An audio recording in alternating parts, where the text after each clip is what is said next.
All right. I'm here with the founders, and I'm really excited to have everyone on for today's podcast to celebrate the 1-year anniversary of launching the Andromeda network. So let's just start by everyone giving a little introduction to who they are and their background before the three of you met and decided to start this company. So let's start with Elena.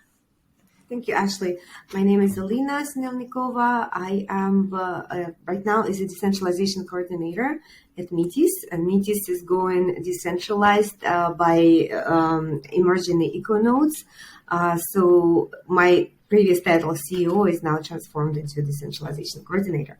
And before I joined Kevin and Yuan on this journey of founding Metis team, I was the co-founder of CryptoChicks, and that's how we met with Kevin and Yuan when I was working on that project. Thank you. Kevin? Hi, everyone. My name is Kevin. I'm one of the co-founders of Metis. Before I joined, we co-found Metis. I have many years experience in managing startups and also in investor relationship and also the product management. It's quite a complicated history, but I'm glad that I use it all in our own startup in Metis. Yeah, thank you.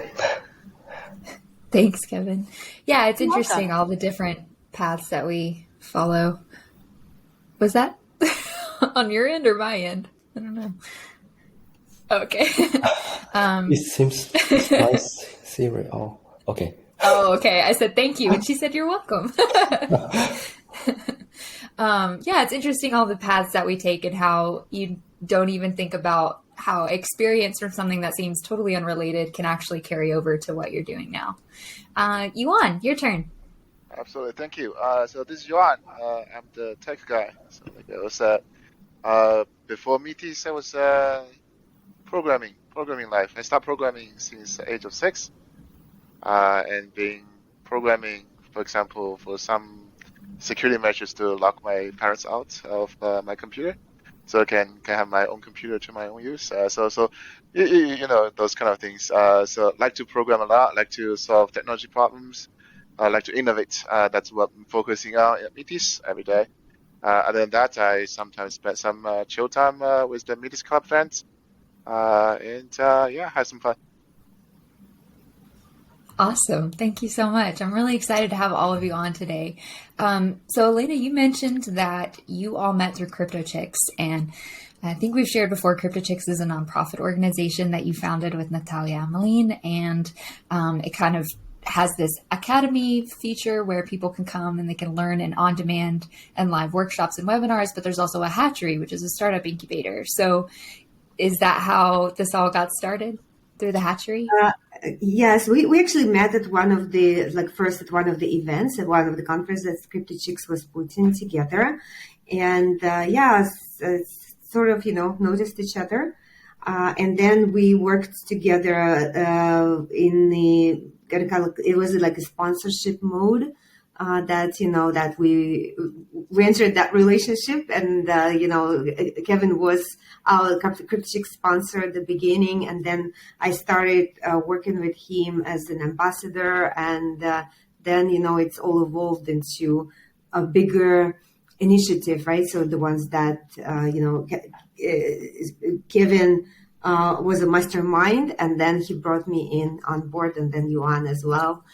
For the Metis strategy, but we actually crisscrossed in many points in the vision, and that's what kept us together all these years before we even actually started raising money for Metis to start Metis platform as you know it right now. I'm interested to hear from anyone, each of you, kind of what went through your head when you were trying to evaluate personally, like, am I going to have a great working relationship with these two other people? It seems like everybody brought something unique to the table, but there's always these interpersonal dynamics and trying to figure out, is this somebody that I can really devote so much time and energy to working with? What was that like for you? Did you have some get to know you time? How did that work? Oh, Kevin, you're muted. I'm quite glad that actually we have some past work experience, to get us familiar and to build the initial trust. And then we found out actually our vision is pretty similar. We hope to bring, traditional business, Web2 business onto blockchain. And then the question is how? So we three, come together and discuss how, and then going forward. So yeah, I think that's it's a process. We work together and build trust at the very beginning. Yeah. Yeah, the trust building piece is really important. And we've kind of evolved as a company and are focusing a lot more on our cultural input. So it's interesting to see kind of how that foundation is laid from the very beginning. For me, the trust was probably the riskiest part as well, because when you don't know people, right, and then you actually should trust in them. And so there was a little bit of leap of faith, but at the same time, I had an expectations that it would be 100% honesty and transparency between the three of us, and this actually ended up I could estimate 200% of the honesty and transparency. I think that's what kept us also together. And I'm still, referring this to the amazing experience that I have with Kevin and Yuan, that I don't remember we ever disagreed hard, very on any of the topics. So it happened that we actually. Oh, we disagree. We disagree a lot, but we can reconcile. We find a way, probably. We can reconcile. Right? I don't even remember that as a disagreement. Yeah. See, we just disagreed on this, right? See, but we reconcile. Yeah. So maybe with experience as well, we all three of us are very good at the conflict resolution, and that what is probably also contributed to. Even though we probably had a disagreement, which I don't remember right now, but yes, in my head, we agreed on everything so far. Well, that's a sign of good conflict resolution then, for sure. So thinking about kind of, you come together, you have the shared vision, you feel like, okay, I'm going to trust these people and we're going to work on building something great together. What are some of the obstacles that you knew about, some things that you knew you would struggle with or rather the challenges you'd have to face together? And then what are some of the ones that you weren't prepared for, or you hadn't thought of in advance that you had to tackle? For me, probably that was that we all speak, I speak different language than, Kevin and Yuan does. And we all, English is our I think, Yuan, is English your first language? No, English is my second. English is your second, So English is our second language for all of us. And, we had to start the business and start pitching on English right away. That was a challenge. And as well, the culturally, probably, that's our cultures are in somewhat similar, but there are lots of differences. And at the beginning, probably was something that I had to get used to. But I don't remember that big of a difference, to be honest. Right now, right? So, but now everything remembers as everything was roses. We keep learning, right? So we keep learning from each other. Yeah, I agree with Elena. The culture actually is a obstacle as far as I can understand, because for most of the team or Chinese person, the way of doing things is pretty different. And we might not that straightforward. So yeah, but I'm quite glad that Elena can come up or straightforward, saying something. Let's face it. Let's solve it. So that's quite some lessons I also learned. Yeah. I didn't know I was doing that, but thank you. That's yeah. It's easy to come straight up, with a problem. Just saves a lot of time. Well, just in my experience being on the team, it seems like you each kind of have your own way of doing things, but you figure out a way to kind of work together in that. I wonder about, as you kind of created this vision and developed a roadmap for Metis, what were some of the things that you were like most passionate and excited about? The ideology rather that like fueled this roadmap.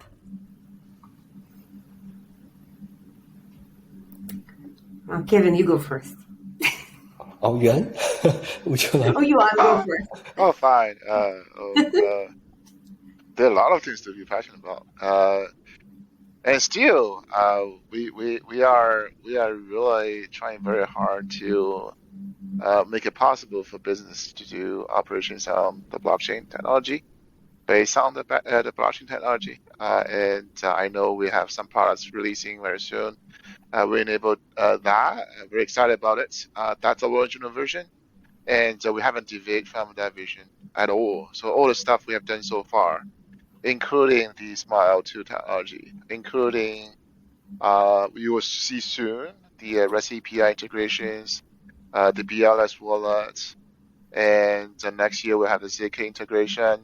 So all of that are all kind of tools and infrastructures that allow business to conduct operations and create values on the blockchain. And we're super passionate about it, and we haven't deviated from that even a bit.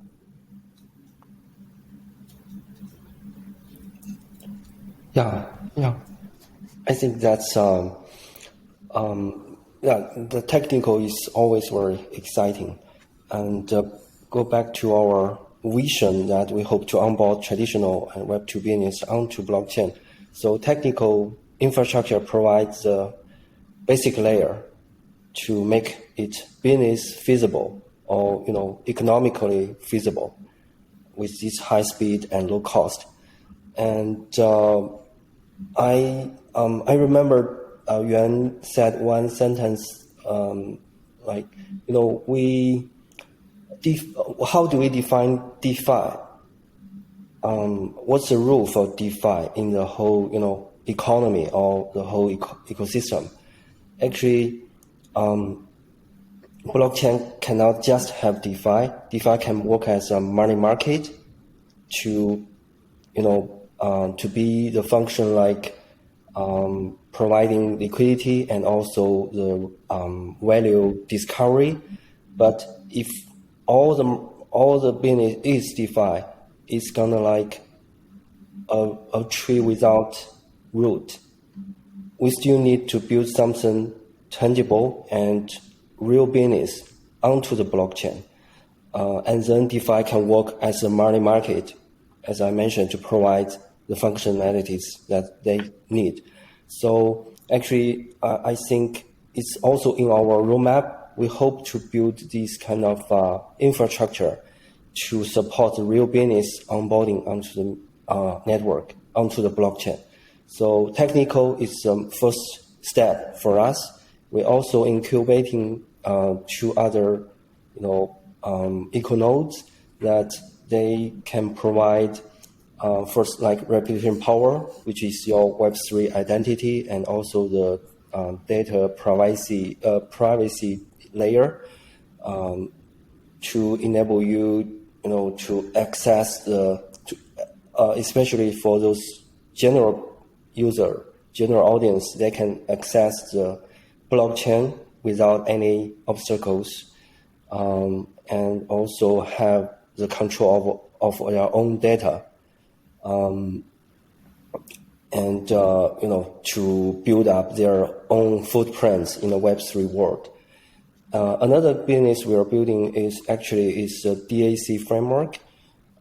It's we call decentralized autonomous company. We hope to enable everyone to create their business on the chain, so they can use all the automatically workflow to operate, to do tasks, to issue payroll, and also they can sign some legal documents if they wish. So actually, people can do business on the blockchain, and that's the value layer we mentioned. We hope to build this real business onto the blockchain, and then DeFi can have its own meaning to support the whole economy. So to us, the Web3 is an economy. It's not just the apps. So we hope to build this kind of framework to support that vision. Yeah, that's my personal. Yeah, and from my side, so I see that we all have our kind of like personal dreams that we bring into that, into this ecosystem, into Metis ecosystem. And from what I hear for Yuan, this is the vision of the technology, and that moving forward for Kevin is bringing businesses on the blockchain and making a suitable framework for the businesses. And for me, it's actually empowering people and bringing people into this decentralized world where everyone can be basically adult and responsible for their own actions, of course, if they want to. And these the kind of visions, they bound together, like in the and becoming the whole picture. And that's what is actually holding us together, because each of us are realizing our own dream here.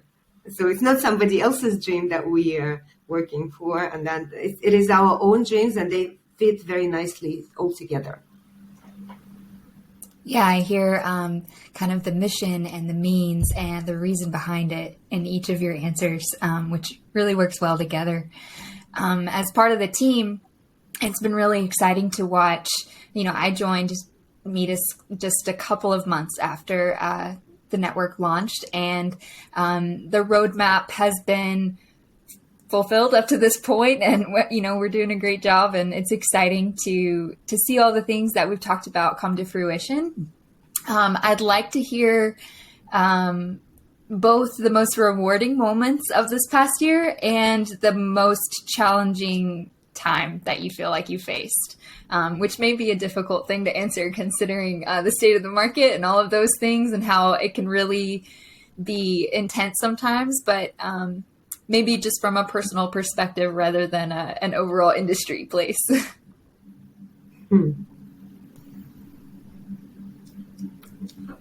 Yeah, we can take plenty of time to consider. Okay.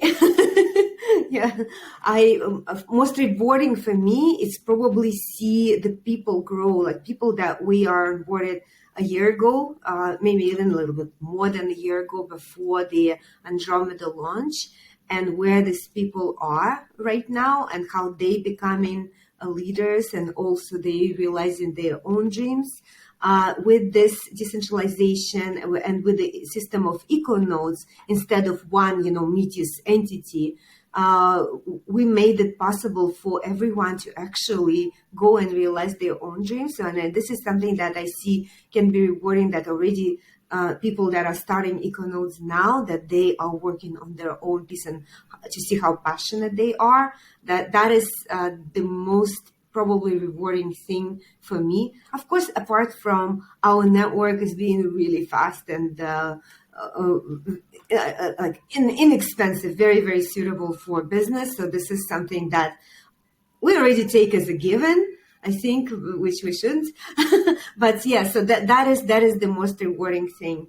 And the most challenging thing that I had to go through this the past year is, again, nothing related to technology, but it's actually when the people personal lives, let's say they got into,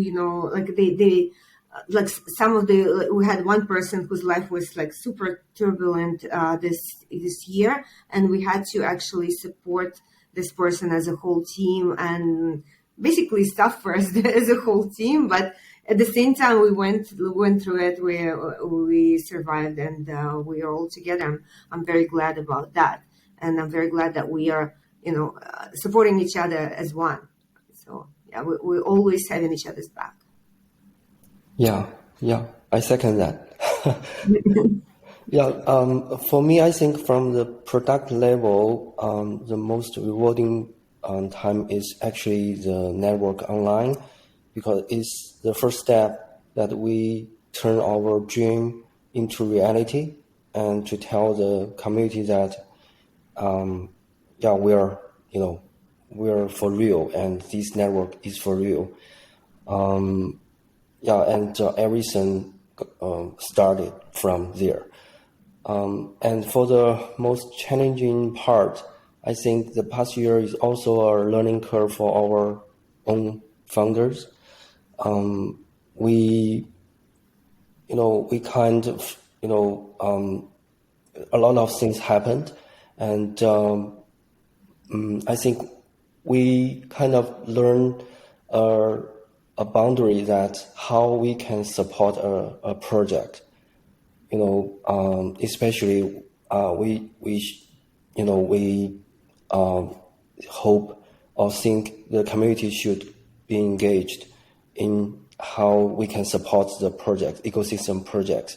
Thank you. Yuan, Okay, do you want to share? for me, so the rewarding moment is when we receive the feedback from users saying our network is the greatest out there, the best experience.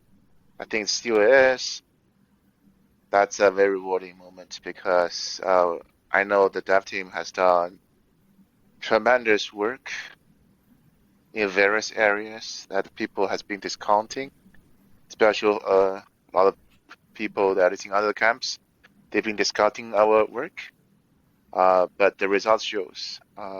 There are tons of work we have put into the infrastructure, operation, networking, a lot of work in the EVM itself, a lot of work in the rollup services, a ton. I haven't done a good job kind of really bring all that out to the public and introducing, because that's not my style, unfortunately. I mostly just heads down to actual work and to innovations. I think that's what matters, because eventually the results will show. The results will speak. And if anyone happened to see this video, I highly recommend and encourage you to try Metis Network. It's totally a different experience, and you will definitely like it. And in terms of the challenging moment, other than the projects, because we got a lot of feedback regarding the projects on Metis Network. We have every good intention to help every project to succeed, but there are certain things that is out of our control, and we feel that we could do better, and we could help our users more, but there are just limitations where we can do as a platform holder. So those are moments of very, very challenge. Another challenging period, I would say, is when there kind of founders on the Twitter space just saying nonsense about our technology. I usually do not feel well about those comments. So that's why you don't see me very active in different channels or in different social spaces, because I rather focus my attention to the actual research and technologies. We're working on some very exciting, very innovative stuff. And I think that what matters. I don't care what some people that only knows like only a piece of what we do and just claim that's what we do. I start to discount them. I don't care about them anymore. But that was a period where I saw those comments. What the hell? But now I've passed that point. Yeah, Twitter is a cruel space, I can tell you, and that is, I had to block like lots of people, which I normally don't do, but at some point, you start doing that because it is, it just, sucking off the time out of you. If you, if I start responding to every comment like that, and some of the comments are not very educated too. So, and, so I encourage everyone, if you have any, concerns or anything about any questions about our technology, jump on our YouTube channel, MetisDAO YouTube channel. So please watch the videos that we put together. Jump on our docs.metis.io to review the documentation that we put together there about our technology. We are doing a lot of innovation, and one of the innovations that are already working and now is actually accepted by everyone. And at the moment, there was really, really like big struggle and criticism is the decentralized storage. So that is, off-chain storage. And now it is a trend, and we're working on new innovations that will make this technology, the layer 2 technology and the blockchain technology, is very accessible and usable by everyone. Thank you all. It's interesting to hear all of your insights from, just the feelings from the starting to the end. And I know, just as a team member, somebody who didn't really have any experience in Web3 before, and then jumping into the world of crypto Twitter and trying to learn all the different mechanisms. And it's a steep curve, but I think our organization, Metis as a whole, even as we decentralize, we're kind of figuring things out, learning as we go. There are bumps in the road. We really do represent a lot of what Web3 is all about in the decentralized collaboration, the borderless participation, people being able to contribute the things that they're really good at and work toward the dreams that they have personally that serve the whole. And yeah, it's messy, but it's because it's new. And if you come here to learn, then you're in the right place.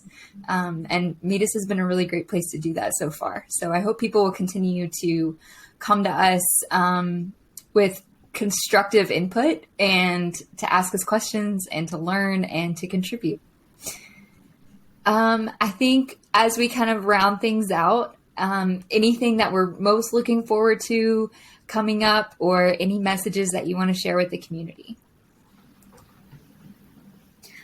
I'm really looking forward to the Andromeda week that is starting, and then we celebrate 1 year of us being live. So a year ago from now, we were still in this, testing mode and just releasing the mainnet, and that was, that kind of moment of truth of how it's going to be. And it was great. It was fast. It was, it's working stable since then, and without major downtime. And then, it is now, of course, brought confidence to everyone. So I'm looking forward to more years of not only, confidence like that, but also following years of the innovation, of decentralization, of involvement more and more people into Metis and into the industry overall. Yeah, for me, I think I'm very expect, the rollout of EcoNodes in the next year. For Metis, we have mission of decentralization, the network, and also, bring the power to the community. But at the same time, we hope to bring the real contributors on the top to. Sorry, I didn't. Yeah. Yeah. To me, I think the most exciting thing is for next year is the rollout of EcoNodes. We kind of incubate different EcoNodes and hope they can run on their own business model and going forward. And also, EcoNodes gonna be a very important power in the ecosystem governance. So that's part of the promise that we have made in the roadmap. So I'm quite expecting that happen.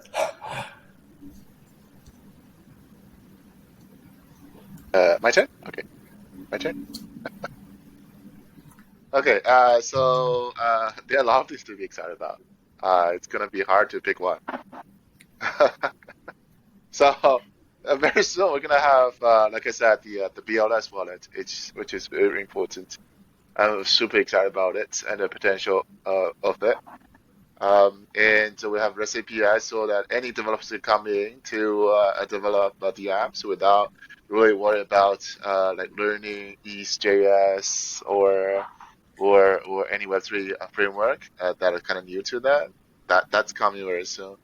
I'm super excited about decentralization of decentralizing the sequencers, and we also have solutions looking at anonymizing the sequencer orders and all that, and that's very exciting. That also a very important step for us to decentralize the network according to the roadmap. And we have the fraud proving system coming up very soon as well. So that really have another layer of defense to help secure the network. And then in the long term, we have ZK, which allows a fast fund withdrawal and finalization without sacrificing the immediate transaction of confirmation. So there are just way too many exciting moments. That's what keeps me pumped every day and keep working on those important innovations. But above all, because it's all about application usages and how people are going to use the network. Just like Kevin, I'm super excited about DAC, and I'm super excited about the matrix and how the reputation power is going to affect the governance and affects the customer retention and generation for all the apps in our ecosystem going forward. Extremely exciting year for 2023, I would say. Awesome. It's a good problem to have. Too many things to be excited about. Well, thank you all so much. And thank you to our listeners and our community for your continued support. We're really excited to have been with you this year, and we're looking forward to many more developments to come. Thank you so much, everyone, for joining me. Thank you, Ashley, for inviting me. Thank you, Ash. Thank you.